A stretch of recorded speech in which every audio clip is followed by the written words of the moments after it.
নমস্কার সবাইকে। সবাই কেমন আছেন? আশা করি সকলে ভালো আছেন আর আমরাও বেশ ভালো আছি। আর আমি খাওয়া দাওয়া সেরে স্নান সেরে একটু আমাদের বাড়ির পেছনে চলে এসেছি ছায়াতে বসতে। আর ছাগলটাকেও মা এনে দিয়েছে ছায়াতে, কারণ কালকে বৃষ্টি হয়েছিল আর গরমও অনেক, তার জন্য এখানে ছায়াতে এনে দিয়েছে। আর আজকে একটু রোদটাও দিয়েছে অনেকটাই। আমাদের প্রত্যেকের বাড়িতে কিন্তু একটা হোক দুটো হোক সবার বাড়িতেই ছাগল গরু আছে, কারণ আমাদের এখানে বলা হয়, গ্রামে আর কি বলা হয় যে ছাগল আর গরু নাকি লক্ষ্মীর ধন, ওই জন্য সবার বাড়িতেই থাকে। আর গ্রামের পরিবেশটা কিন্তু দেখতে অনেকই সুন্দর হয়, মানে শহরের তুলনায় আর কি বেশি হয়। চারিদিকে সবুজে সবুজ, মানে মনটা একটা গার্ডেন হয়ে যায়, তাই না? চারিদিকে সবুজ, কি দেখতে সুন্দর লাগে। আর এই যে মাঠে গরুগুলো বাঁধানো আছে, ওই জন্য আমাদের গ্রামের মানুষ কিন্তু শহরে যেতে চায় না, কারণ গ্রামে যেসব সুবিধা পাওয়া যায় সেটা কিন্তু শহরে পাওয়া যায় না। আর কালকে রাতে বৃষ্টি হয়েছিল, বৃষ্টি হওয়ার কারণে এই যে আমাদের বাগানে এখানে জল জমে গেছে, কারণ আমরা এখানে প্রতিদিন এসে বসতাম, গল্প করতাম। আজকে হবে না, কারণ অনেকটা এখানে জল লেগে আছে। এতক্ষণে আমার পুচকিটা ঘুমাচ্ছিল, আর যখনই ঘুম থেকে উঠে গেছে তখনই আমার বুনু আমার কাছে নিয়ে চলে এসেছে। আর এই যে দেখো, ওর সাথে দুষ্টুমি করছে, মানে এইভাবে ও আর কেউ কাঁদায়। এইভাবে সারাদিন ওর সাথে দুষ্টুমি করতে থাকে আর ও কান্না করতে থাকে। আমার তো খুবই রাগ হয়, কারণ আমি তো মা, আর ও শুধু আমাকে রাগানোর জন্যই ওকে বেশি বেশি করে আর কি এরকম করে। তারপরে যখন সন্ধ্যা হয়ে গেছে তখন বাবা বাজারে গেছিল, আর বাজার থেকে নিয়ে এসেছে খাসির মাংস। আসলে আমারই খাওয়ার ইচ্ছা করছিল, আর ওই কথাটা আমি বলেছিলাম বাবাকে যে আমার খাসির মাংস খাওয়ার ইচ্ছা করছে, তো ওই জন্য বাবা নিয়ে চলে এসেছে। বাবাই একমাত্র হয় যে মেয়েদের সব ইচ্ছে পূরণ করে, সেটা ছোট হোক যা বড় হোক, সব আবদারই কিন্তু বাবাই পূরণ করে। তো এরপর রান্না বসিয়ে দিয়েছি। বুনু বলছিল যে আমার হাতের রান্না আর কি খাবে, তো ওই জন্য আমি এসেছি, নাহলে কিন্তু রান্না বৌদি করতো। আর আমিও একটু ভাবছিলাম যে অনেক দিন ধরে রান্না করিনি, তো রান্না করা যাক আজকে। তো এবারে মাংসটা ভালো করে ধুয়ে পেঁয়াজ আর রসুন, আমার কিন্তু রসুন খেতে খুবই ভালো লাগে, ওই জন্য রসুন দিয়ে দিয়েছি। আর তাতে লবণ আর হলুদ গুঁড়ো দিয়ে দিয়েছি, আর সেটাকে ভালো করে মেখে নিচ্ছি, কারণ আমরা আর কি যেভাবে রান্না করি তো সেটাই আমি আজকে দেখাবো তোমাদের।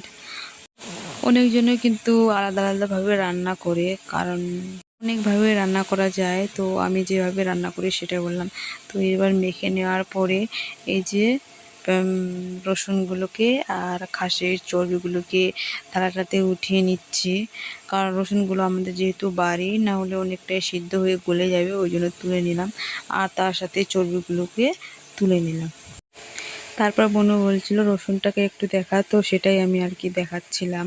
তারপরে এই যে উনুনটা ধরিয়ে দিয়েছি, আর পরিমাণ মতো জলও দিয়ে দিয়েছি, যাতে মাংসটা একটু ভালো করে সিদ্ধ হয়।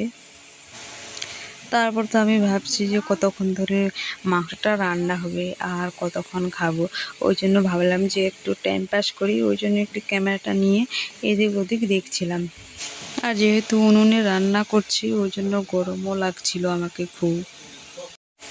রান্নাঘরের লাইটটা একটু কম জ্বলে, ওই জন্য ছবিগুলো একটু কালচেই আসছিল। তারপর জলটা শুকিয়ে গেছে, এই যে আমি মাংসটাকে ভালো করে একটু কষে নিচ্ছি। রসুন আদা বাটা দেওয়া হয়ে গেছে, সেটার ভিডিও আমি করতে পারিনি, কারণ আমার মেয়ে তখন কাজ ছিল, ওই জন্যই আর কি। আমি মাংসটাকে ভালো করেই কষছিলাম, কারণ কী হয় বলো তো, মাংসটা ভালো করে না কষলে কিন্তু এর স্বাদটা পাওয়া যায় না, ওই জন্য আমি ভালো করেই কষছিলাম, যাতে একটু এর টেস্টটা একটু ভালো হয়। আর আমার কিন্তু কষা মাংস খেতে খুবই ভালো লাগে। তোমাদের কেমন লাগে কষা মাংস খেতে সেটা অবশ্যই কমেন্ট করে বলবি। আমার মাংসটা ভালো করে কষা হয়ে গেছে, ওই জন্য এটি দিয়ে দিলাম লঙ্কা গুঁড়ো। আর লঙ্কা গুঁড়ো একটু কম দিলাম, কারণ যেহেতু আমার মেয়ে এখন ছোট আছে, আর অতটা আমি লঙ্কা খেতে পারবো না, মানে বেশি ঝাল খাই না, ওই জন্য একটু লঙ্কাটা আমি কম করেই দিলাম। মা বলেছিল আগে থেকে যে লঙ্কাটা একটু কম করে দিবি, ঝালটা যেন একটু কম হয়।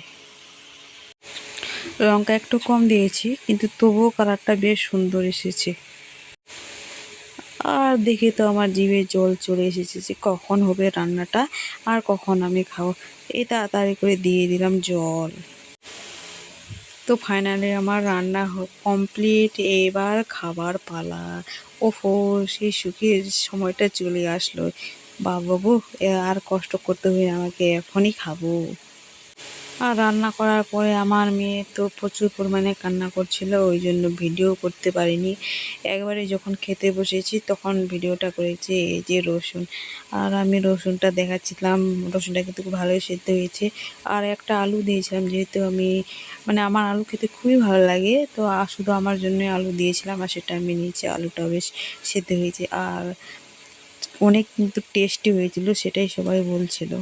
তো তোমাদের দেখে কেমন লাগলো সেটা অবশ্যই কমেন্ট করে বলবে। এবার খাওয়া দাওয়া কমপ্লিট করে আমরা সবাই চলে গেলাম শুতে। তো আজকের ব্লগটা এ পর্যন্তই। আর আমার ব্লগটা তোমাদের কেমন লাগলো সেটা অবশ্যই কমেন্ট করে বলবে। আর এরপর দেখা হচ্ছে নতুন একটা ব্লগ নিয়ে। টাটা।